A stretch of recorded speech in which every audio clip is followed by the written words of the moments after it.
The morning sun cast long shadows across the training compound as Sarah Martinez adjusted her gear one final time. At 5 feet 4 inches and weighing barely 125 pounds, she looked more like a college student than someone about to challenge the most elite fighting force in the world. The Navy SEALs surrounding her exchanged knowing glances and barely contained smirks. They had seen countless wannabes walk through these gates, convinced they had what it took to hang with the best. What they didn't know was that Sarah had been preparing for this moment her entire life. Born into a military family where weakness was never an option, she had learned to turn every disadvantage into a weapon. Her small frame hid muscles forged through years of relentless training. Her quiet demeanor masked a mind that could calculate angles and leverage points in milliseconds. Colonel James Morrison watched from his office window, his weathered hands gripping a cup of coffee that had long gone cold. In 30 years of military service, he had witnessed countless training exercises, but something about today felt different. The way the young woman carried herself, the calm in her eyes despite being outnumbered 20-1 by some of the deadliest warriors on the planet, it reminded him of something he hadn't seen in years. As the whistle blew and the first exercise began, neither the colonel nor the SEALs could have imagined that by sunset, everything they thought they knew about strength, skill, and determination would be turned completely upside down. This wasn't just another training day. This was the day Sarah Martinez would prove that sometimes the most dangerous weapon comes in the smallest package. The military transport truck rumbled to a stop outside the gates of Naval Special Warfare Command in Coronado, California. Sarah Martinez stepped down from the vehicle, her boots hitting the asphalt with a confidence that belied her nervous excitement. She had traveled thousands of miles from her small hometown in Texas for this opportunity, carrying nothing but a duffel bag and a determination that had been burning inside her since childhood. The security guard at the checkpoint looked her up and down with barely concealed skepticism. Her paperwork was in order, but everything about her seemed wrong for this place. The Naval Special Warfare Command was home to the most elite fighting force in the world, where legends were made and ordinary humans were transformed into something beyond recognition. This petite woman with her carefully braided hair and earnest expression looked like she belonged in a classroom, not a combat zone. Sarah was used to the stares and the doubt. She had grown up as the youngest of 4 children in a military family where her 3 older brothers had all followed their father into service. General Robert Martinez was a decorated officer who had served in 3 different conflicts, and he had raised his children to understand that strength came in many forms. While her brothers had inherited their father's imposing physical presence, Sarah had been blessed with something different, an analytical mind that could process information at lightning speed and a body that, while small, was incredibly efficient. Her journey to this moment had begun 15 years earlier when she was just 8 years old. She had been visiting her father at his base when a group of Special Forces soldiers were conducting a demonstration. She watched in fascination as they moved through obstacle courses with fluid precision, their every movement calculated and purposeful. When one of the soldiers noticed her intense interest and asked if she wanted to try a simple balance exercise, she shocked everyone by completing it faster than recruits twice her age. That day changed everything for Sarah. She began training with a focus that amazed even her military family. She studied martial arts, learning not just the physical techniques, but the mental discipline that came with them. She practiced gymnastics to develop her agility and balance. She spent hours in her father's home gym, not trying to build bulk, but developing the kind of functional strength that could be applied in real-world situations. By the time she reached high school, Sarah was already outperforming many adult athletes.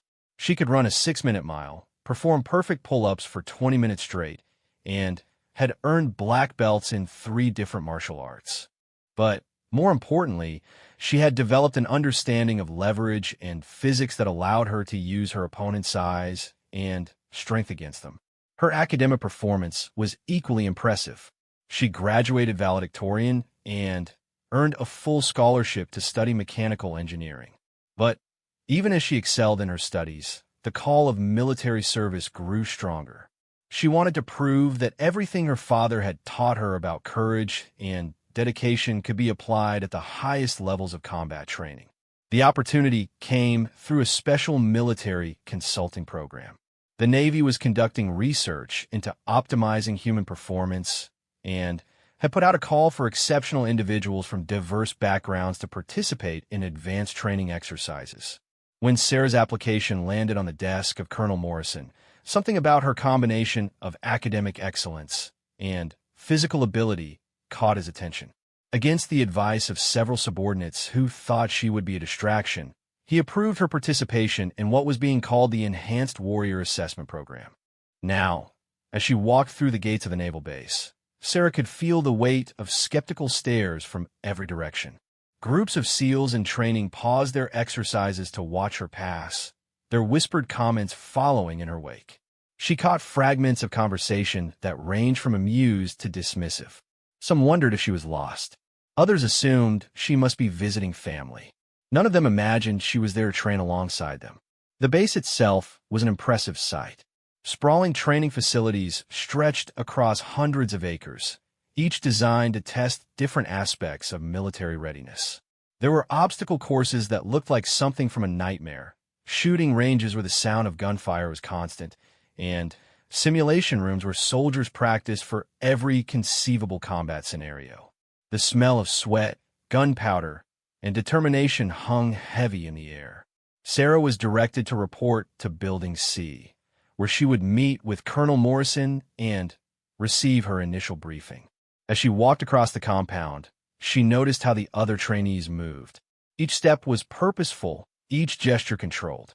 These were people who had been shaped by discipline and pushed beyond normal human limits. She felt a thrill of excitement at the prospect of testing herself against such elite company. Colonel Morrison was waiting for her in his office, a sparse room decorated only with military commendations and photographs from various deployments around the world. He was a tall man with gray hair and eyes that seemed to see everything at once. When Sarah entered and snapped to attention, he gestured for her to sit and spent several long moments studying her file. "Miss Martinez," he finally said, his voice carrying the authority of decades in command, "I'm going to be honest with you. When your application came across my desk, my first instinct was to reject it immediately. Not because of your qualifications, which are impressive, but because of what you're walking into here. These men have been through hell to earn their place. They've endured training that breaks most people before they even begin. And they're not going to be happy about having their routine disrupted." Sarah met his gaze steadily. "Sir, I didn't come here expecting it to be easy. I came here because I believe I have something to contribute, and because I want to test myself against the best." The colonel leaned back in his chair.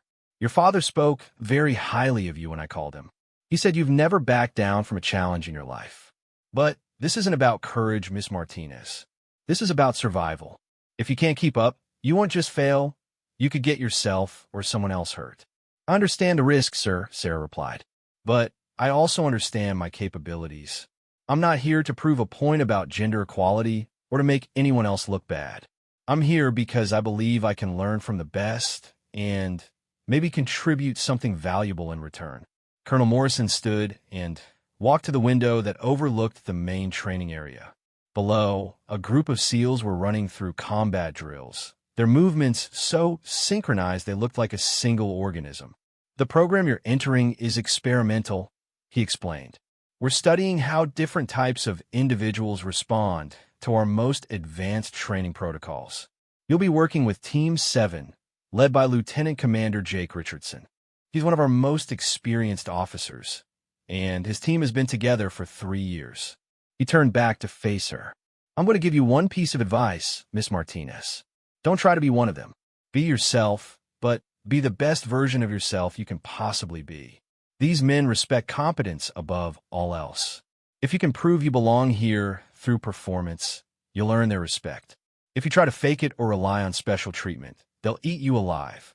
Sarah nodded, understanding the wisdom in his words.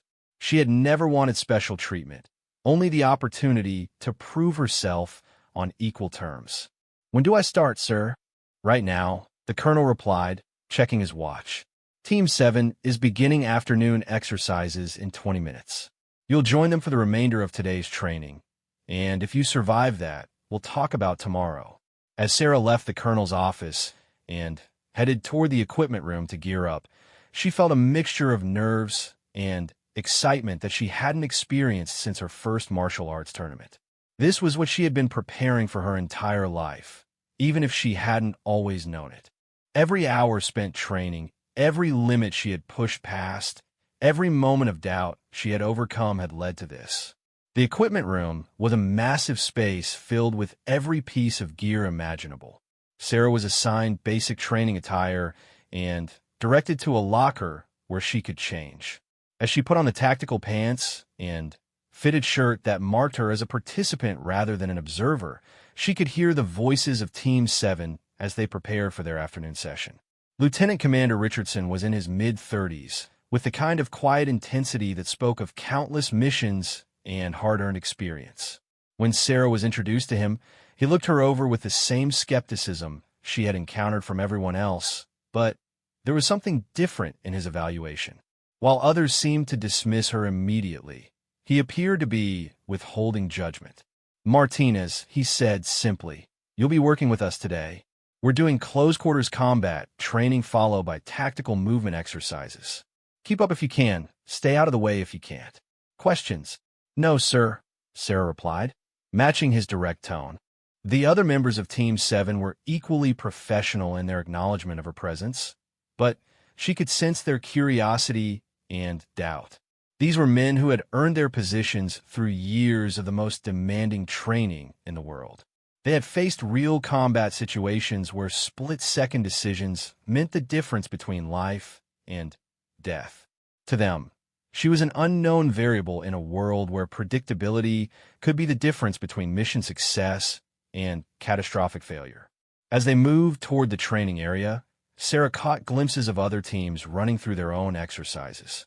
She saw soldiers rappelling down walls, practicing precision shooting, and working through complex tactical scenarios.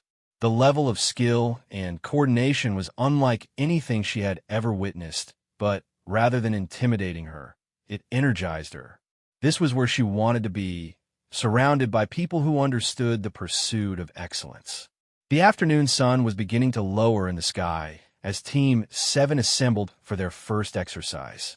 Sarah took her position among them, feeling the weight of their expectations and her own determination. In a few moments, everything she had worked for would be put to the test. She thought briefly of her father and brothers, of all the people who had supported her journey to this point, and of all those who had doubted whether she belonged here. As Lieutenant Commander Richardson called for the exercise to begin, Sarah Martinez stepped forward into the unknown, ready to prove that sometimes the most powerful forces come in unexpected packages. The training facility buzzed with tension as Team 7 assembled for what would become one of the most talked-about exercises in Naval Special Warfare Command history. Sarah Martinez stood among 7 of the most elite soldiers in the world, her heart beating steadily as she surveyed the obstacle course that stretched before them. What she saw would have intimidated most professional athletes, but to her analytical mind, it was simply a puzzle to be solved. Lieutenant Commander Richardson outlined the first challenge, a complex close-quarters combat simulation that would test not only physical ability, but tactical thinking and adaptability. The scenario involved navigating through a mock urban environment while neutralizing targets and avoiding civilian casualties. Each team member would go through individually while the others observed and critiqued performance. "Martinez," Richardson announced, "you're up first." The decision to have her go first was clearly intentional.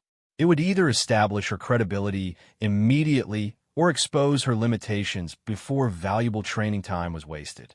Sarah approached the starting line, checking her equipment one final time. She carried a modified training rifle loaded with simulation rounds, along with the standard tactical gear that felt surprisingly natural despite being her first time wearing it. The whistle blew, and Sarah exploded into motion. What happened next would be replayed countless times in the minds of everyone watching.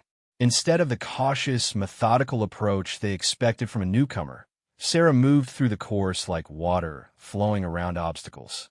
Her small frame allowed her to use cover that would be ineffective for larger soldiers, and her exceptional balance let her navigate precarious positions that others would avoid entirely.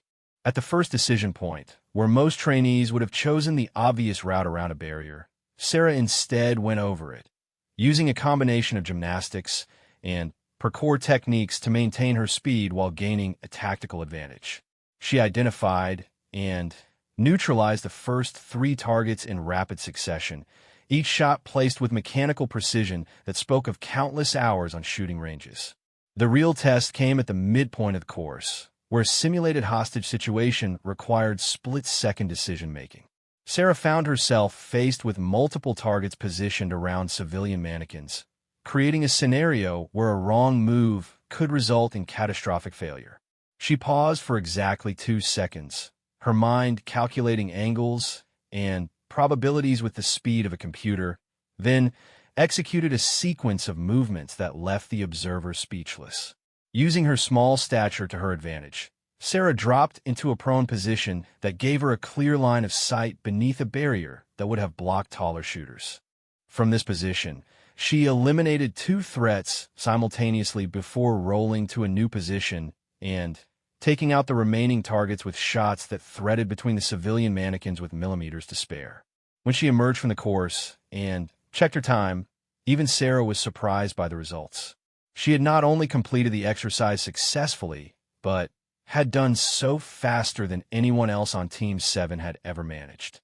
More importantly, her accuracy scores were perfect, something that had never been achieved by a first-time participant. The silence that followed her performance was broken only by the sound of Lieutenant Commander Richardson clearing his throat. "Interesting technique," he said simply, but Sarah caught the hint of approval in his voice. The other team members exchanged glances that mixed surprise with grudging respect. Sergeant Mike Torres, a stocky man with arms like tree trunks, was the next to go through the course. Sarah watched as he employed the standard techniques taught in SEAL training, moving with the kind of methodical precision that had kept him alive through multiple deployments. His performance was textbook perfect, but his time was nearly 30 seconds slower than Sarah's, and he had missed one of the more challenging shots. As each team member completed the course, Sarah began to understand the different approaches and philosophies that guided their tactics. Some prioritized safety and certainty over speed, while others took calculated risks to achieve better times. She made mental notes about each style, already thinking about how different techniques might be combined or improved.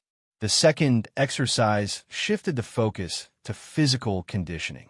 The team was required to complete a grueling obstacle course that included rope climbing, wall scaling, crawling through narrow tunnels, and carrying heavy packs across varied terrain. This was where Sarah's unconventional training background became most apparent. Where the SEALs relied on raw strength and determination to power through obstacles, Sarah employed techniques borrowed from gymnastics, martial arts, and rock climbing.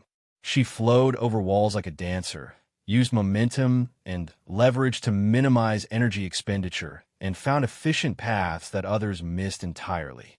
When they reached the rope climbing section, she ascended with a technique that used her legs so effectively that her arms barely strained, while some of the larger team members struggled with their own body weight. The pack carry presented the greatest challenge for someone of her size. The standard pack weighed 60 pounds, which represented nearly half her body weight. The SEALs watched with interest to see how she would handle this obvious disadvantage. Sarah surprised them by requesting permission to reorganize the pack's contents, redistributing the weight to create better balance and reduce the stress on her frame. Her solution was elegant in its simplicity. Instead of struggling against the weight disadvantage, she turned it into a mobility advantage. The lighter load relative to her strength allowed her to maintain a pace that the larger men couldn't match while carrying their proportionally heavier burdens. By the end of the exercise, she was waiting at the finish line as the rest of the team completed the course. But it was the third exercise that truly established Sarah's reputation. The team was divided into pairs for hand-to-hand combat training, with each member expected to demonstrate both offensive and defensive techniques. When Lieutenant Commander Richardson announced that Sarah would be paired with Petty Officer First Class David Chun, a martial arts expert who had won multiple military combat competitions, several team members exchanged knowing looks.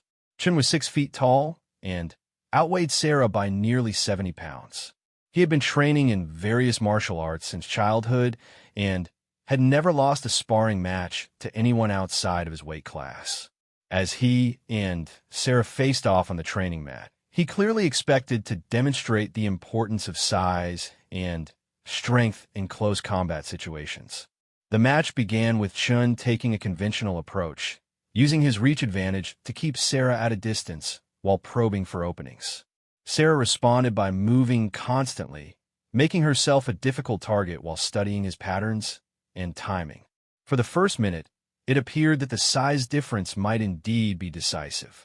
Then, Sarah changed tactics. Instead of trying to match Chun's power, she began using it against him. When he threw a powerful right cross, she deflected it just enough to throw him off balance, then used his forward momentum to execute a perfectly timed throw that sent him to the mat. When he attempted to grapple, she escaped using techniques that turned his strength into a liability. The turning point came when Chun became frustrated and began relying more heavily on brute force. Sarah recognized a shift in his approach and adapted accordingly. She began targeting pressure points and nerve clusters, using her precise knowledge of anatomy to maximum advantage. Her strikes were surgical in their precision, designed not to overpower but to disrupt and control. The match ended with Chun trapped in a submission hold that he couldn't break despite his significant strength advantage. Sarah had positioned herself so that any attempt to use force would only tighten the hold, while her smaller frame made it nearly impossible for him to gain the leverage needed to escape. When he finally tapped out, the silence on the training mat was profound. Colonel Morrison, who had been watching from the observation deck, made his way down to the training floor. The expression on his weathered face was unreadable as he approached Sarah, who was helping Chun to his feet with obvious concern for his well-being. "That was interesting, Martinez," the colonel said, his voice carrying across the now-quiet facility. "But I think we need to see how you handle a real challenge."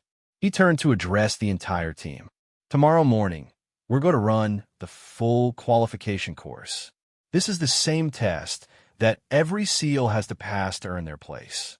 Miss Martinez, if you're serious about being here, you'll need to complete every element of the course within standard time limits and performance requirements." Sarah felt a chill of both excitement and apprehension. The SEAL qualification course was legendary for its difficulty. It had been designed to push human beings to their absolute limits and beyond. Many career military personnel never even attempted it, and among those who did, the failure rate was staggering. "Sir," she replied, "I'd be honored to take the test." As the day's training concluded and the team members began to disperse, Sarah noticed a change in their behavior toward her. The open skepticism had been replaced by cautious interest. Several approached her to discuss techniques and ask questions about her training background. Sergeant Torres complimented her innovation in reorganizing the pack weight, while Petty Officer Chun asked for details about the submission hold she had used. Lieutenant Commander Richardson was the last to leave the training area. As he passed Sarah, he paused and spoke quietly so that only she could hear. "You got their attention now, Martinez. But tomorrow is going to be different. The qualification course isn't just about individual performance. It's about proving you can be trusted with other people's lives. Are you ready for that responsibility?" Sarah met his gaze steadily. "I've been ready my whole life, sir."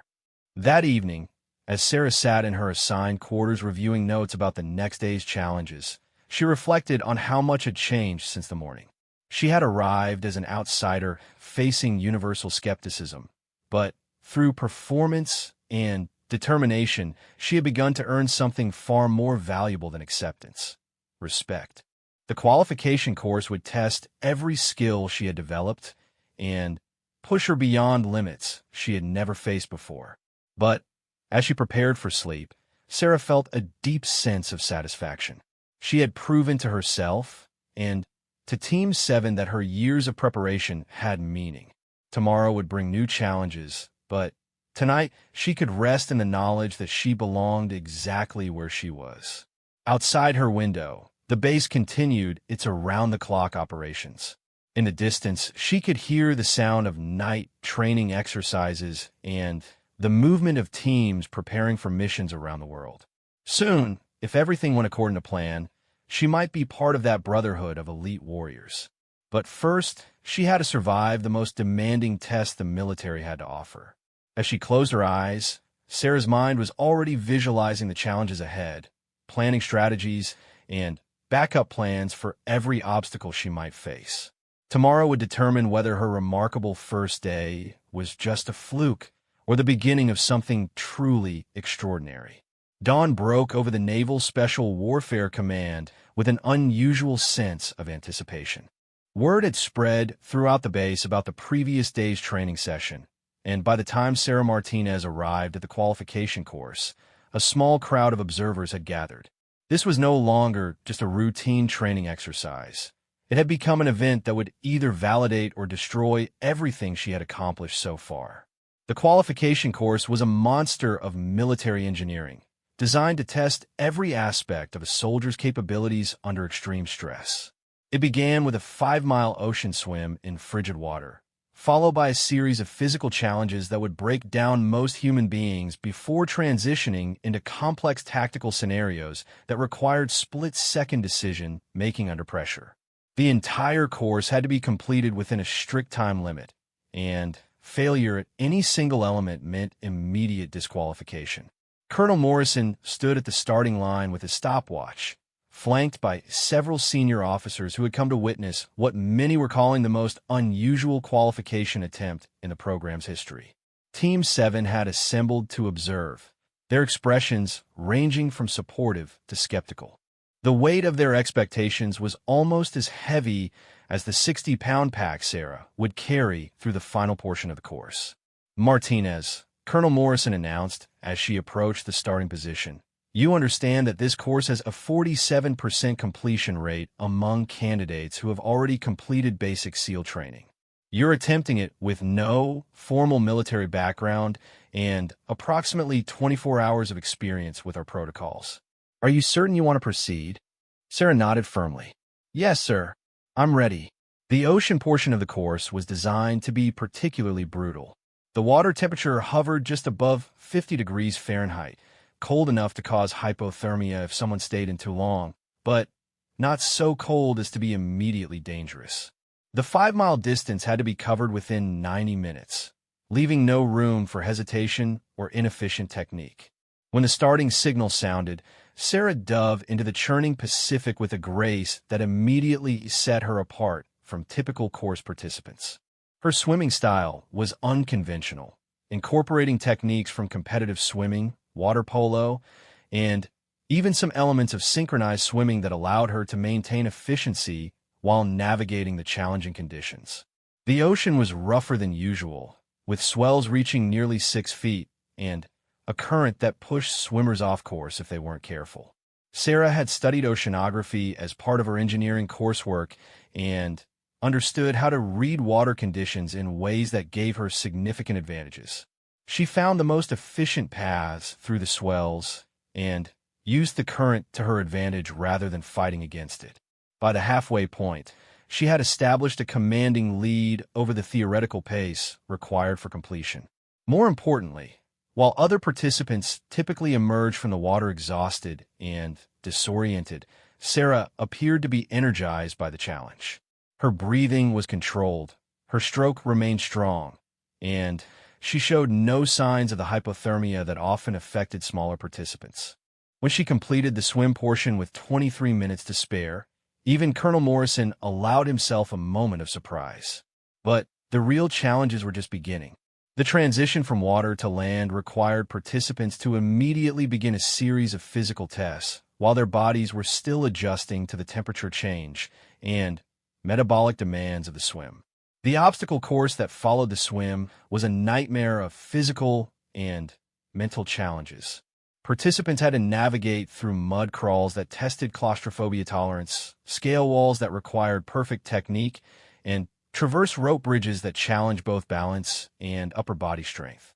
Each obstacle was designed to exploit common weaknesses and force participants to push beyond their perceived limitations. Sarah's approach to the obstacles was methodical and innovative. Where others used brute force, she employed leverage and momentum. Where they relied on standard techniques, she improvised solutions that took advantage of her unique physical attributes.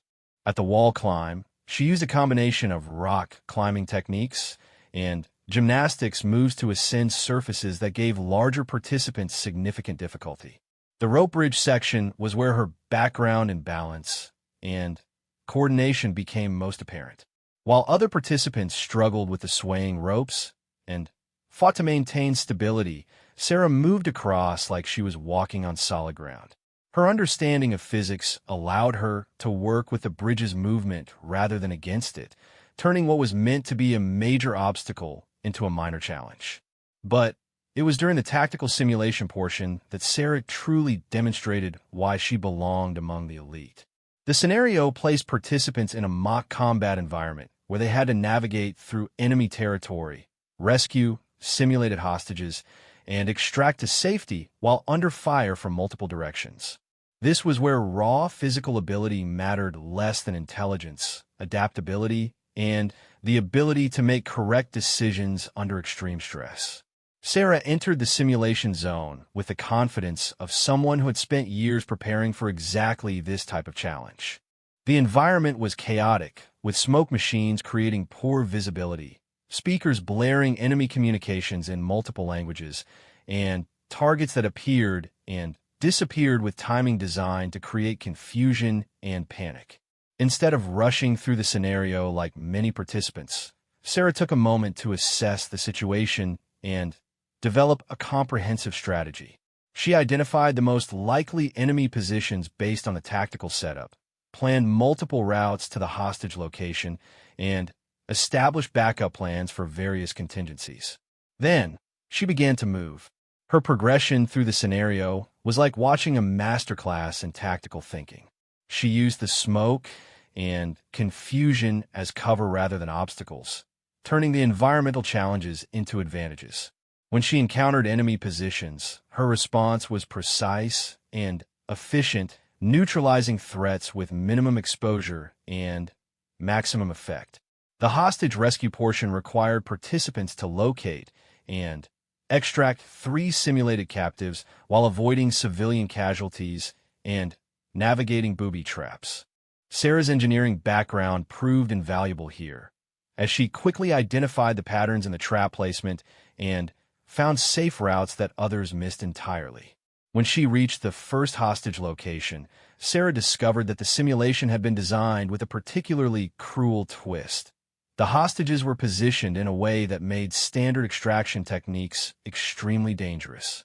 Any attempt to follow conventional protocols would likely result in simulated casualties and automatic failure. Sarah spent precious seconds analyzing the setup before implementing a solution that stunned the observing instructors. Instead of trying to extract the hostages using standard techniques, she reconfigured the tactical situation entirely. Using her knowledge of leverage and structural engineering, she created new extraction points that eliminated the danger while actually reducing the time required for rescue. Her innovation during the hostage rescue caught the attention of Lieutenant Commander Richardson, who was monitoring the exercise from the control booth. "I've never seen anyone approach that scenario from that angle," he commented to Colonel Morrison. "She's not just completing the course, she's improving on our methods." The final phase of the qualification course was perhaps the most grueling, a 10-mile forced march through challenging terrain while carrying full combat gear and maintaining tactical awareness. This was where the physical demands combined with mental exhaustion to break down even the most prepared candidates. Sarah began the march with the same methodical approach she had applied to every other challenge. She had calculated the optimal pace to complete the distance within the time limit, while conserving energy for the tactical requirements that continued throughout the march. At regular intervals, participants were required to engage simulated targets, perform equipment checks, and respond to changing mission parameters. As the miles accumulated, Sarah's advantages became more apparent. Her efficient movement style and superior conditioning allowed her to maintain pace while others began to struggle. More importantly, her mental discipline remained sharp even as physical fatigue mounted. When other participants began making mistakes under pressure, Sarah's performance actually seemed to improve. The breakthrough moment came during the 8th mile, when the course administrators introduced an unplanned complication designed to test adaptability under extreme stress. A simulated medical emergency required participants to provide tactical field medicine while continuing to advance toward the objective under enemy fire. Sarah's response to this challenge would become legendary within the Special Warfare Command. Instead of treating the medical scenario as a separate problem, she integrated it into her overall tactical approach. She used the medical treatment position as cover for reconnaissance, gathered intelligence about enemy positions while providing care, and developed an extraction plan that addressed both the immediate medical needs and the broader tactical situation. Her solution was so elegant and effective that the exercise controllers actually stopped the simulation to document her approach for future training development. What was meant to be a stress-inducing complication had become an opportunity for Sarah to demonstrate the kind of integrated thinking that separated truly exceptional operators from merely competent ones. When Sarah crossed the finish line of the qualification course, she had not only met the standard requirements, but had exceeded them in every category. Her completion time was the fastest in the program's history. Her accuracy scores were perfect, and her tactical innovations had impressed observers who had spent decades in the field. Colonel Morrison approached her as she completed the post-exercise debriefing, his expression revealing nothing of the profound impact her performance had made. "Martinez," he said simply, "that was acceptable." Coming from the colonel, this understated praise was equivalent to a standing ovation. But the real measure of Sarah's success came from Team 7. As she walked back toward the equipment shed, the entire team was waiting for her. Without saying a word, they formed up around her and began the traditional post-qualification celebration that welcomed new members into their elite brotherhood. Lieutenant Commander Richardson stepped forward and extended his hand. "Welcome to the team, Martinez. I think we're going to learn as much from you as you learn from us." Over the following weeks, Sarah's integration into Team 7 proceeded with remarkable smoothness. Her unique perspectives and problem-solving approaches enhanced the team's capabilities in ways that surprised everyone, including herself. The exercises that had been designed to test her limits became opportunities for the entire team to develop new techniques and strategies. Colonel Morrison later wrote in his official report that Sarah Martinez represented the future of special operations, an operator who combined traditional military virtues with innovative thinking and adaptability. Her success opened doors for other non-traditional candidates and led to significant changes in how the military evaluated potential and designed training programs. But perhaps the most important outcome of Sarah's time at the Naval Special Warfare Command was the proof that excellence comes in many forms. The men of Team 7, who had initially seen her as an outsider, came to understand that strength, skill, and dedication were not limited by physical size or traditional backgrounds. Years later, when Sarah had gone on to lead her own special operations teams and had become one of the most decorated officers in her field, Colonel Morrison would often tell the story of the day a small woman from Texas taught the Navy SEALs that sometimes the most powerful weapons come in the most unexpected packages. The base that had once buzzed with skepticism about Sarah's presence now spoke of her legacy with pride. Her techniques were incorporated into standard training protocols. Her innovations were studied by military academies around the world, and her story became an inspiration for anyone who had ever been told they didn't fit the traditional mold of a warrior. Sarah Martinez had arrived at the Naval Special Warfare Command as an unknown quantity with nothing to prove her worth except her determination and years of preparation. She left as a legend, having demonstrated that true strength lies not in conforming to expectations, but in exceeding them through dedication, intelligence, and an unwavering belief in one's own capabilities.